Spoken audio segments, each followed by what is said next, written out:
如果我係古代皇帝，可以令尋常百姓長期食得上大米加肉，咁我喺歷史上會得到咩評價？呢件事如果真係放返喺古代，評價肯定低唔到。而家好多人一聽到大米加肉，第一反應可能係唔係就一碗白飯配啲肉咩？今日求其落街叫個快餐都食得到，古代皇帝做到呢樣有咩咁值得吹？問題就喺呢度，今日嘅人太習慣現代生活，好容易低估一碗飯背後有幾多嘢。我哋而家食嘅大米係脫殼加工之後先送到市場，肉類背後有規模化養殖、飼料、檢疫、運輸，糧食由產地送去城市，又離唔開道路、鐵路、電力、冷藏同完整嘅供應鏈。你最後睇到嘅只係一碗飯，但撐住呢碗飯嘅係成套現代社會嘅生產能力。古代完全唔係咁，一碗白米飯唔係皇帝下一道聖旨就可以變出嚟，一塊肉亦唔係國庫，有錢就可以保證家家戶戶都有得食。如果你真係可以令普通百姓一年四季穩定食得上米同肉，而且唔係淨係京城附近幾個富裕地方，而係大範圍普通家庭都做得到，仲可以連續維持60幾年，咁已經唔係皇帝比較愛民咁簡單。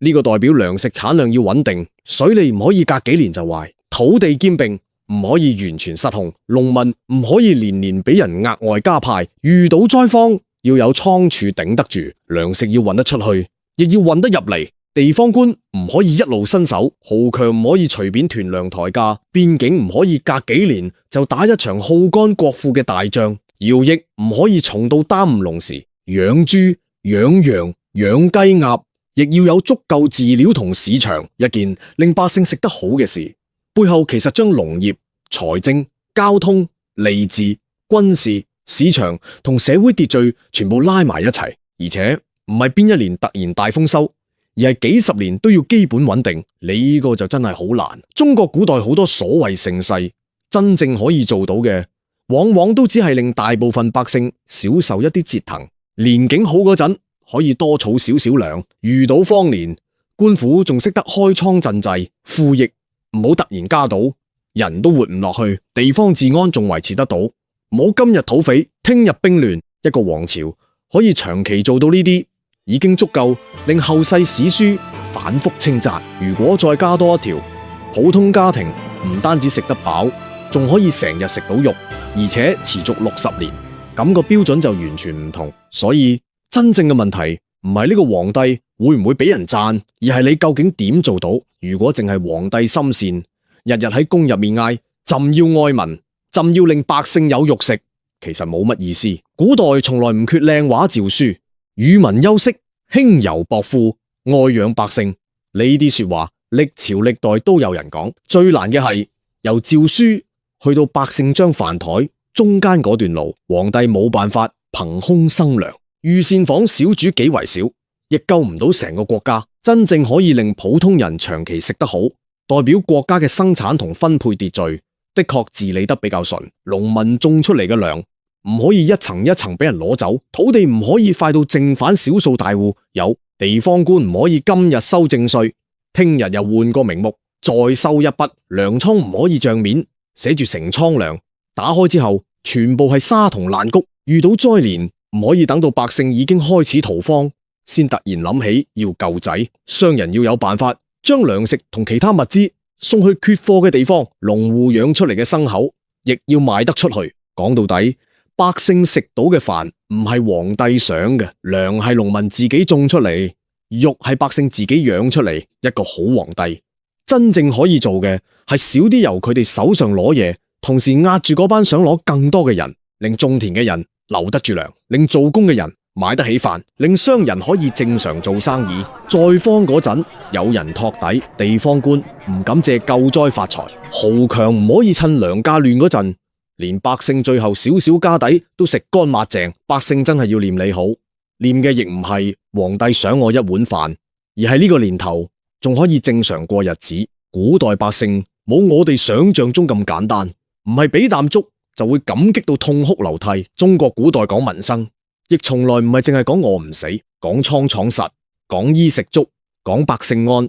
真正嘅治世唔係皇宮入面有幾多珍寶，亦唔係史官寫咗幾多祥瑞，都係要睇普通人縣城入面有冇正常集市，鄉下仲有冇人煙，細路可唔可以好好長大，老人有冇少少餘糧養老，農民秋收之後屋企可唔可以添啲油水，過年過節可唔可以切返啲肉，遇到一場旱災水災會唔會成條村即刻走投無路？呢啲嘢喺史書入面睇落唔起眼，但對真正生活喺嗰個年代嘅人嚟講，先係最重要。文景之治點解一直俾後世稱道？漢初經歷長期戰亂之後，最需要嘅唔係繼續搞大工程，而係俾個社會唞返啖氣，朝廷少折騰啲，賦稅輕啲，俾農民重新種田，人口慢慢恢復，糧倉重新裝滿。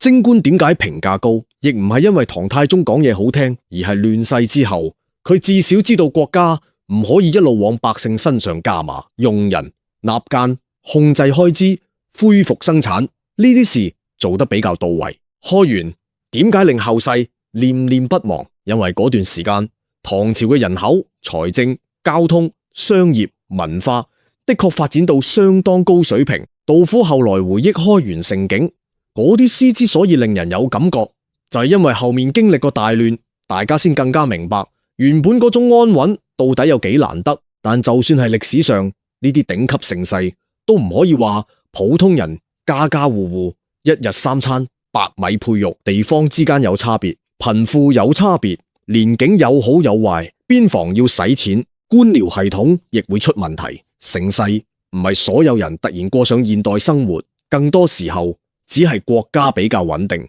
百姓負擔冇咁重，大部分人仲過得落去。所以如果你真係將標準定成尋常百姓長期米肉唔缺，咁已經唔係同普通皇帝比較。秦始皇統一制度、統一度量衡、修馳道、建郡縣，呢啲當然係非常大嘅歷史功績，但秦代百姓承擔嘅徭役亦好重。漢武帝開疆拓土，將漢朝軍事影響力推到好高位置，但長期用兵一樣要靠巨大財政開支支撐。唐太宗可以將大亂之後嘅國家重新拉返去正常軌道，已經非常唔容易。但貞觀年間亦冇令全國普通人都過上富足生活。宋代商品經濟發達，城市繁榮，普通市民嘅消費選擇比好多朝代豐富，但宋朝一樣有土地、財政同軍事壓力。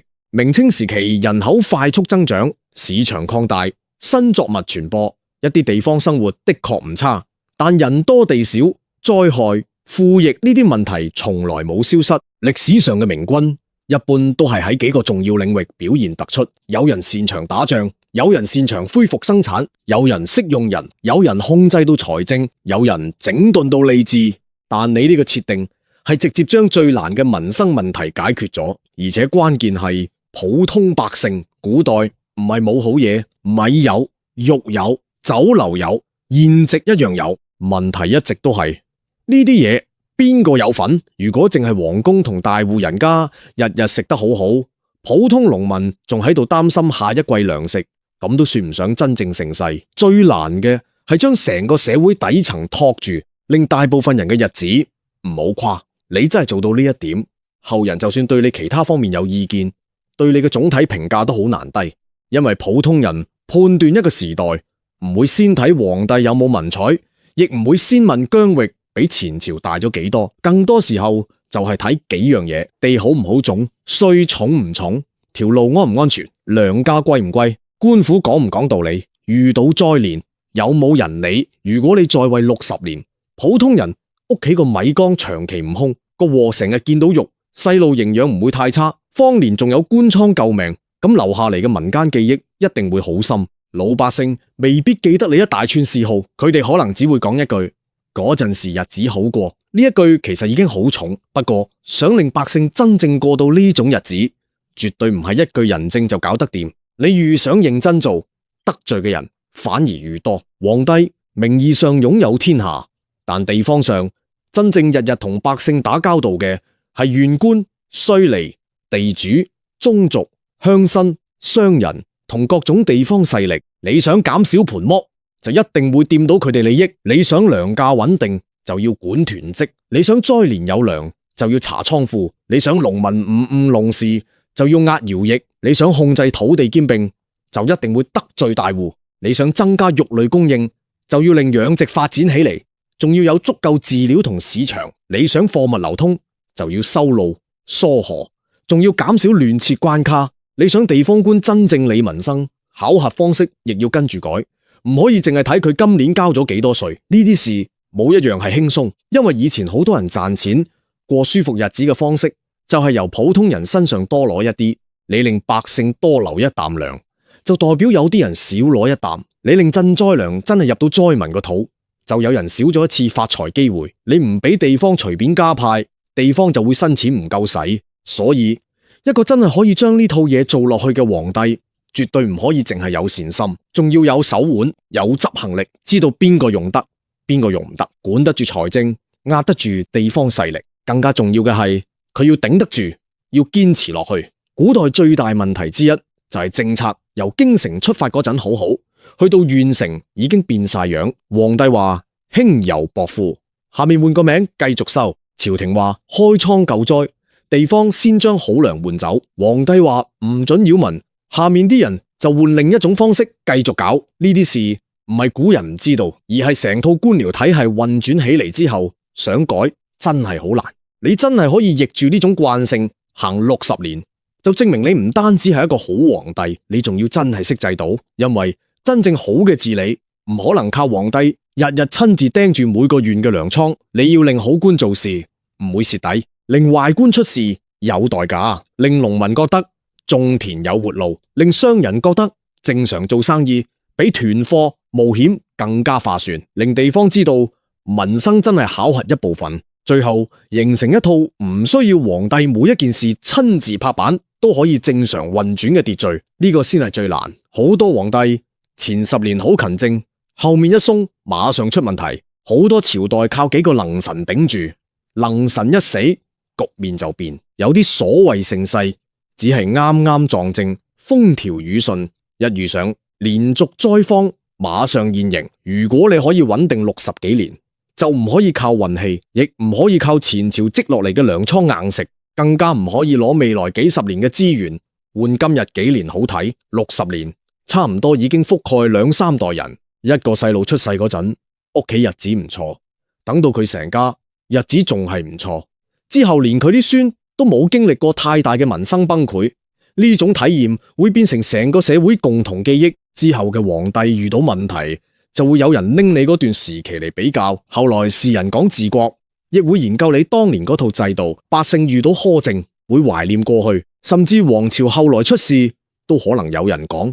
自己想要嘅，都只不過係以前嗰種安生日子。有啲皇帝靠戰爭俾人記住，有啲靠制度，有啲靠文化。如果你係靠令大部分普通人長期過得唔錯而俾人記住，呢種名聲其實更加難抹走。當然亦唔可以話史官一定全部讚你，你真係要整頓民生，反而可能得罪好多掌握話語權嘅人。你呃豪強，豪強屋企通常就有讀書人。你整官場，俾你整走嗰班人，亦會留低自己說法。你改革賦役，會有人鬧你破壞祖制。你將國庫嘅錢拎去收水利、糧倉、道路，而唔係大規模賞賜分貴，亦會有人覺得你唔夠大方。你在生嗰陣，好可能一樣有人鬧，有人話你唔識禮，有人嫌你管得太多，有人覺得你打壓士族，有人覺得你成日只識柴米油鹽，唔夠帝王氣派。但只要百姓生活真係穩定，後世就好難完全繞過呢項成績。一個皇帝可以有好多毛病，但如果佢在位嗰陣，人口穩定增長，糧價相對平穩，賦役冇失控，災荒有救濟，治安亦過得去，咁後人講到呢段歷史，治世2個字就好難避開。反過來都一樣，皇帝再識寫詩，再識搞大典，再識收宮殿，如果財政崩咗，百姓日子垮咗，地方官橫行，後人一樣唔會真係當嗰個係盛世。民生呢樣嘢好簡單，但亦最難造假，所以千古一帝呢個詞，如果由普通人角度睇，標準其實好直接。你治下大部分人究竟過成點？唔係問皇族食乜，唔係問京城有幾熱鬧，亦唔係問邊疆又打落幾多地方，而係問種田嘅人留唔留得住糧，做工嘅人養唔養得起屋企，老人有冇口飯食，細路可唔可以平安長大？豐年嗰陣可唔可以儲返少少？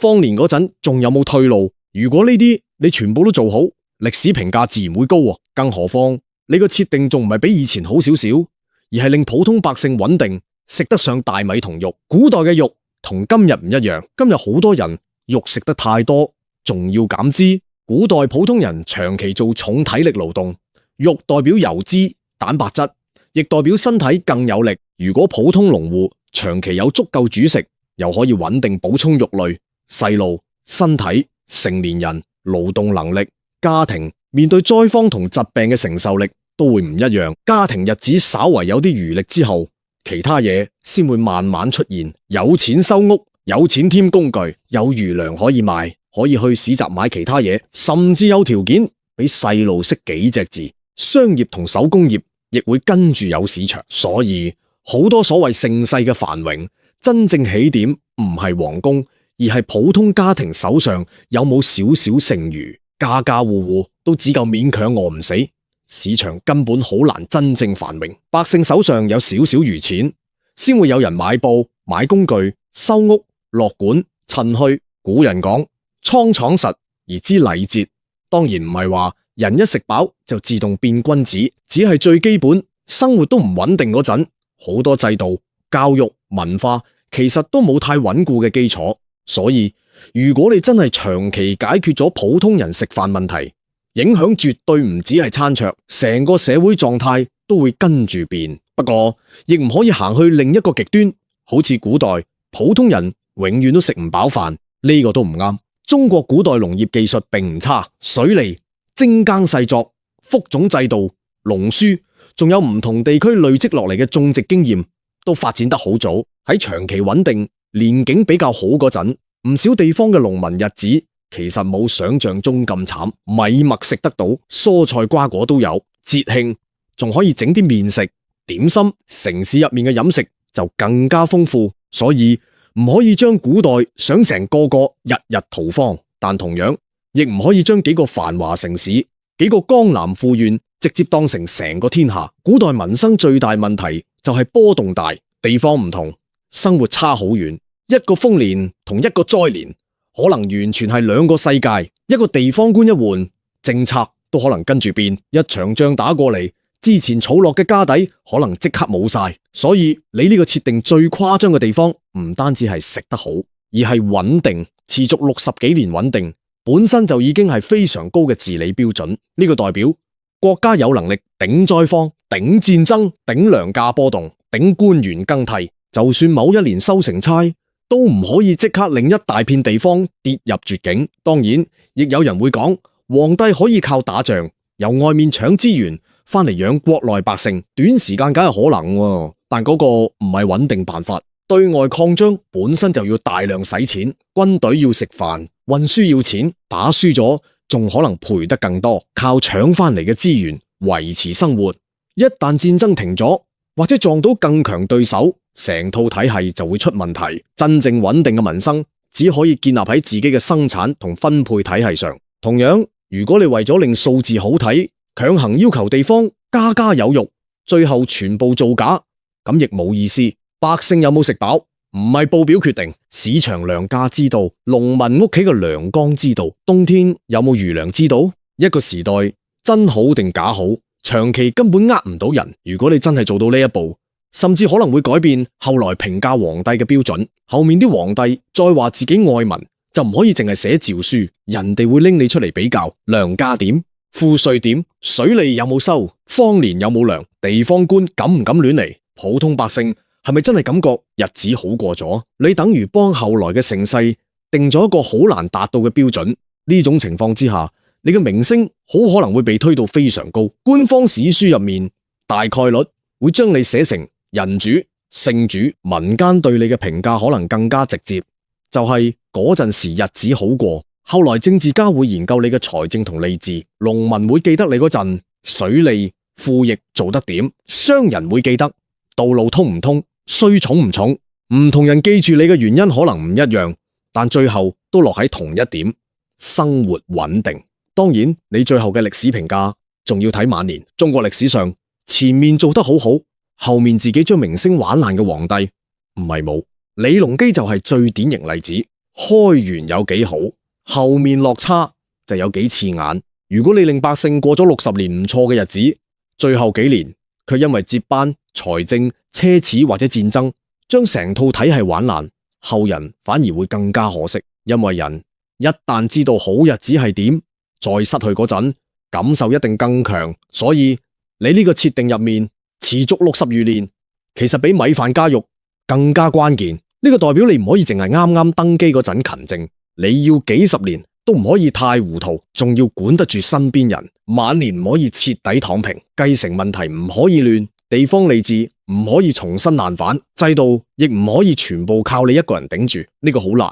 古代皇帝坐得越耐，就越容易同真實社會脫節。佢睇到嘅係地方安排好嘅場面，聽到嘅係層層篩選之後嘅消息，下面有問題，亦可能先包裝成總體向好。